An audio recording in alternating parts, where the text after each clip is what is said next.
Thank you for listening to the Testing the Spirits podcast. In this episode, we're going to be looking at the threat that AI poses to Christianity. Obviously, in society, people have been thinking about artificial intelligence, going back to the Terminator films, that the machines are going to take over. And, well, there's a lot of things that people are concerned about with AI. But just focusing in on Christianity and YouTube, since we are on the platform of YouTube, let's look at this video right here on the left. You see Pastor John MacArthur, and this is actually an AI generated sermon. It says, "Your faith isn't fooling God. 7 painful signs your return to Christ isn't genuine," by John MacArthur. And the YouTube channel is titled John MacArthur Inspired. So this is not John MacArthur. I don't know if you can tell if you're just looking at the small picture. People, if their eyesight isn't good, sort of like mine, but if I put my glasses on, I can tell. So I'm looking at John MacArthur here in this thumbnail. It looks like John MacArthur. As soon as I put my glasses on, I can tell it's an AI generated image. That's not really John MacArthur. Okay, somebody came up with this on the internet, and they used whatever it is, ChatGPT or some form of AI, to create not just an image of John MacArthur, but a sermon. So let's listen to it. Ladies and gentlemen, brothers and sisters in Christ, let us begin by opening the Word of God to Matthew 7:21 to 23. "Not everyone who says to me, 'Lord, Lord,' will enter the kingdom of heaven, but the one who does the will of my Father who is in heaven. On that day, many will say to me, 'Lord, Lord, did we not prophesy in your name?' And then I will declare to them, 'I never knew you. Depart from me, you workers of lawlessness.'" Those are among the most sobering words ever spoken by Christ. Okay, so what is this? This is an AI generated sermon. John MacArthur didn't preach that sermon. It was created by artificial intelligence. So whether someone goes and uses ChatGPT or Grok, that is the Twitter or the AI that's on X, there's all sorts of different platforms where you can use AI. And most people today, they type in questions, they use AI to create funny pictures or whatever people use, to do their homework for them. This is a big problem in college, in high school, kids writing AI is writing their book report and their term paper. So this is a huge issue in society. But just on YouTube for Christians, I know people who have heard, and it's not just John MacArthur. They've done this with Voddie Baucham, Justin Peters, basically any well-known Christian. They impersonate them. They create these fake channels. Now, this says John MacArthur Inspired. So maybe there's a little hint that, okay, this isn't really John MacArthur. I believe this is bearing false witness. I believe these YouTube channels are sinful because it's claiming, right, that this is a John MacArthur sermon when it's really not. John MacArthur never said this. But I know people who have seen these things from Voddie Baucham. Somebody sent me a link. "Hey, did you hear this Voddie Baucham sermon? This was really great. I'd never heard this before." And I look, and it's one of these AI generated sermons. And you can tell because of the thumbnail, and it's not the guy actually preaching in the video. It's just a picture of him with his background. They all kind of look the same at the moment, so I can spot it.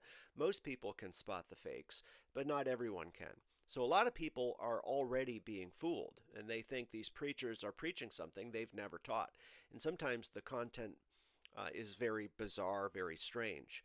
But here's the threat that it poses. Not only are people being deceived right now, we are going to reach the point maybe in the next year, maybe it'll take 3 years, 5 years, we're not sure. But it's not going to be just an image of John MacArthur with this. And I can tell the cadence of the voice, it's not right. That's not John MacArthur. I know that.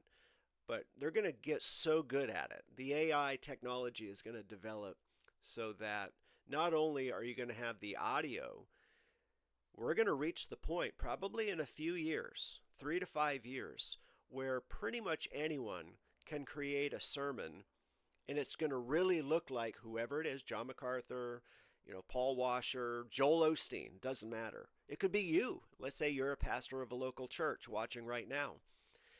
People are going to do this with the famous guys at first, but if somebody didn't like you, in 5 years, maybe less, someone could create a video of you, an AI generated video of you standing from supposedly behind your pulpit teaching heresy, and they could try to ruin your ministry. And how can you tell? Once it goes out on the internet and everyone sees it, even if you tell people, I never did that, that wasn't me, it was AI generated. Well, you know how that goes. The false report goes out on page 1, in the front of the newspaper, and the correction, when people find out it didn't really happen, that's on page 9, and no one ever sees it. I don't know how YouTube is going to deal with this, but this is a huge problem. And again, people are already being fooled with this stuff. We're going to reach the point, and obviously this goes beyond just Christianity in YouTube. You could come up with an AI generated video of someone saying terrible things, making illegal threats, and someone could be canceled and fired from their job. Or you could have a video of someone robbing a bank and they never actually did it. AI is going to reach the point where the video is going to be so good, okay, the technology is going to be so amazing that people can just, type a few things, put in a picture, however they do it, and you can have pretty much anyone doing anything, saying anything on video, and no one will be able to tell that it's all fake. This is frightening, and pastors, we need to, and you need to, just as a Christian who practices discernment, you need to start thinking about this. And it's good to start asking questions. Hey, what I'm watching right now, is this real? Ask yourself. Let's say you see something, you hear something from a preacher, and you say, I never thought he would say that. It should run across your mind that, well, maybe he didn't. Is it possible that this is AI? Somebody had actually asked that question about something that Billy Graham said recently that I posted. Now, I can show you where that video was uploaded years ago. It's an interview from like the 1970s, and it was uploaded to YouTube years ago.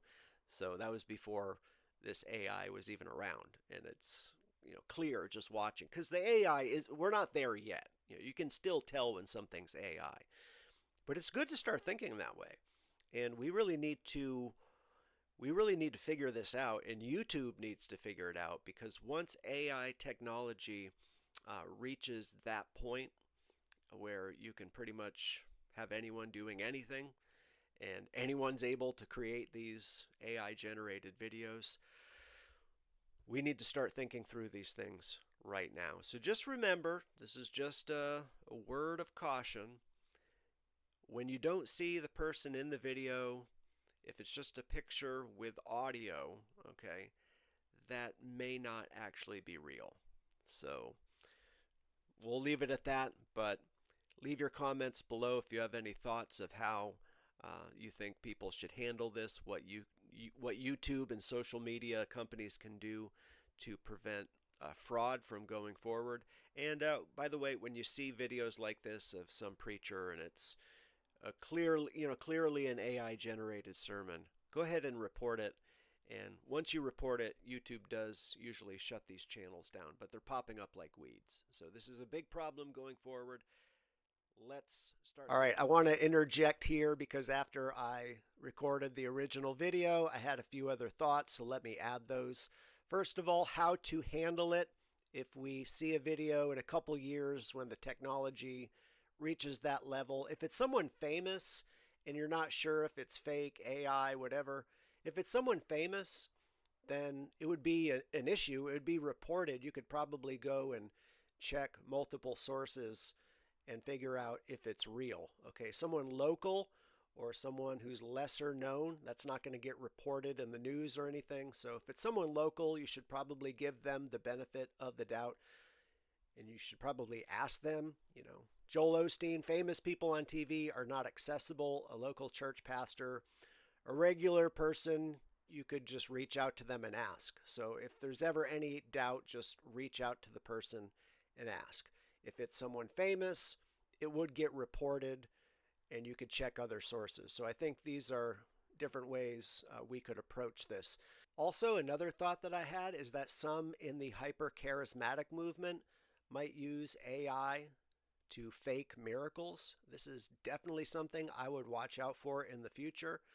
I can almost guarantee you that people like Benny Hinn would use this to his advantage if he thought he could get away with it. So watch out for people reporting and showing you, look, the Spirit of God, this faith healer performed this miracle, and it's actually all just fake, AI generated.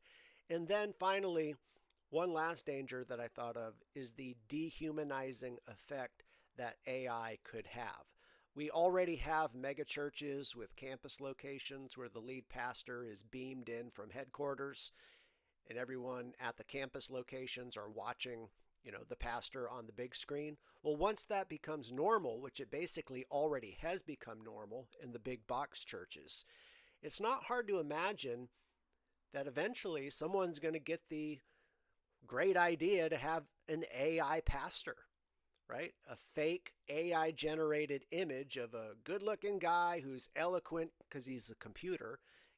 That's the thing about computers. They don't make mistakes. So I could definitely see this happening, that someone would have an AI generated pastor. So it looks like a real guy on the screen. He's teaching the Bible. He's eloquent. He never makes mistakes, but he's not real. He's just a fake AI pastor. That, I predict, will happen. It's just a matter of 5 years, 10 years, 2 years. I don't know. But all of these things are a real threat. Finally, I'll close with this. Obviously, technology does a lot of good. We don't reject technology, but we need to make sure that technology is not adding to the further corruption of the Christian faith. So let's be careful. Okay, thanks for watching, and until next time, may the Lord be with you. Have a great day.